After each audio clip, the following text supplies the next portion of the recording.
Choreographer Johnny master డాన్సర్పై లైంగిక వేధింపులకు పాల్పడిన వివాదం సినీ ఇండస్ట్రీలో చర్చనీయాంశమైన విషయం తెలిసిందే. ఈ వివాదంలో జానీ మాస్టర్పై ఐపీసీ సెక్షన్ 376, 506, 323తో పాటు పోక్సో కేసులు నమోదయ్యాయి. ఈ నేపథ్యంలో గోవాలో జానీ మాస్టర్ను అదుపులోకి తీసుకున్న పోలీసులు హైదరాబాద్కి తీసుకొచ్చారు. అనంతరం రాజేంద్ర నగర్ సీసీఎస్ కార్యాలయంలో సీక్రెట్గా విచారించిన అనంతరం జానీ మాస్టర్ను ఉప్పరపల్లి కోర్టుకు తరలించారు. పోలీసుల విచారణలో జానీ మాస్టర్ సంచలన విషయాలు చెప్పినట్టు తెలుస్తోంది.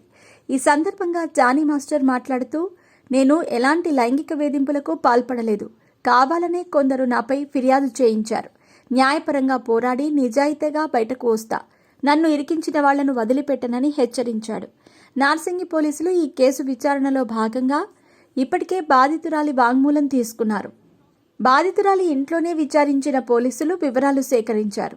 అనంతరం బాధితురాలికి వైద్య పరీక్షలు కూడా నిర్వహించారు. జానీ మాస్టర్ నాపై అత్యాచారం చేసి దాడి చేశాడు. షూటింగ్ టైంలో క్యారవాన్లో బలవంతం చేశాడు. సెక్స్ కోరిక తీర్చమని నన్ను ఎంతో వేధించేవాడు.